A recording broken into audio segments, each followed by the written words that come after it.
This is KGW News at noon.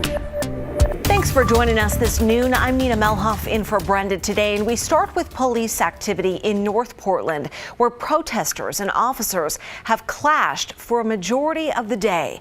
This is all happening at what's been dubbed the Red House on Mississippi in North Portland, where at least 7 people have been arrested for trespassing so far today.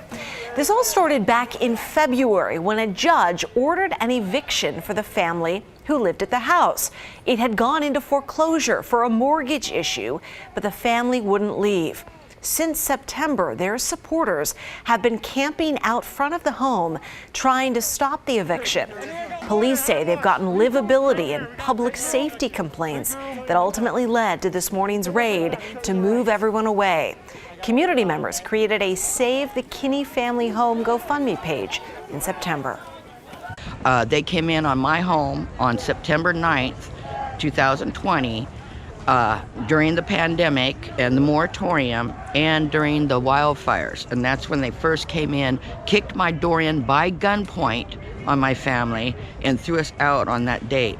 And because of doing it in that fashion, the camp grew organically because the people came and seen that that wrongdoing was happening.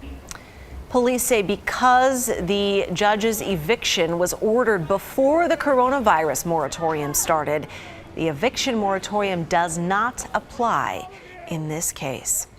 Turning now to the coronavirus, and Washington Governor Jay Inslee has extended the state's current COVID restrictions until January 4th. Those restrictions on indoor businesses, restaurants, and gyms were originally set to expire December 14th.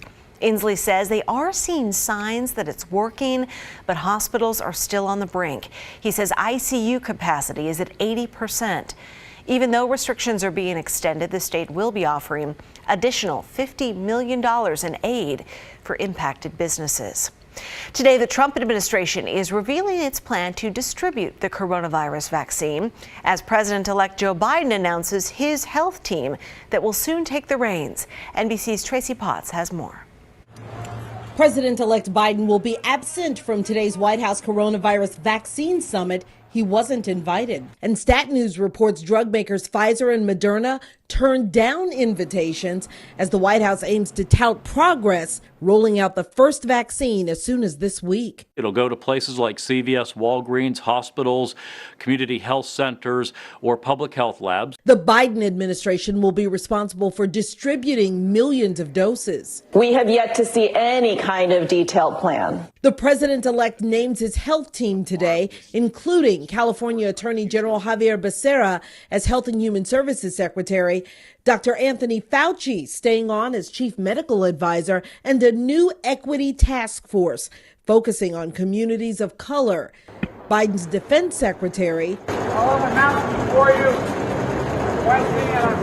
retired General Lloyd Austin, the first person of color in that role. On Capitol Hill, we senators are no strangers to your end-of-year drama. Lawmakers are expected to push the government shutdown deadline 1 week as COVID relief talks continue to prevent what Democrats are calling the Christmas cliff. Unemployment, eviction protection, and small business loans all running out this month. Christmas is approaching. We cannot have a heartless cutoff of these benefits. Lawmakers say they're close to a deal. Tracy Potts, NBC News. Well, the vaccine has started to roll out in the UK today, and we are just days away from healthcare workers here getting the COVID vaccine. And we're already getting a lot of questions about this pouring in from our viewers. Kristen Severance answers some of the most common ones. Okay, so our first question has to do with the amount of vaccine doses coming to Oregon. This viewer writes, why don't the number of vaccine doses that Oregon is receiving match up? Okay, this is a great question. So on Friday, we told you that Governor Kate Brown announced more than 147,000 Pfizer and Moderna vaccines are headed to Oregon by December 15th. And then 119,000 of the second doses would arrive by December 29th. Well, you need 2 shots for this vaccine to work. And some viewers wondered why the numbers were not exactly the same. While we reached out to the Oregon Health Authority, a spokesman told us the numbers are changing so quickly. They really are confident that they will be allocated the same amount of first and second doses.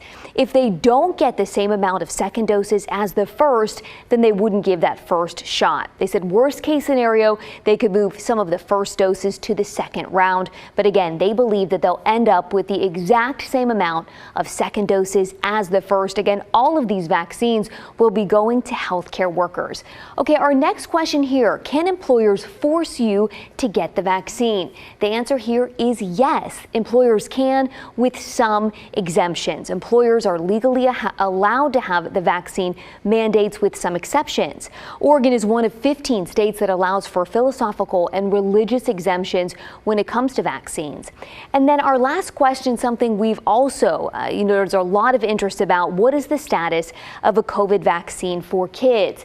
The answer here, we just don't know. Health experts, including Dr. Anthony Fauci, recently said that these vaccines will not initially be available to kids because few children have participated in clinical trials for the vaccine.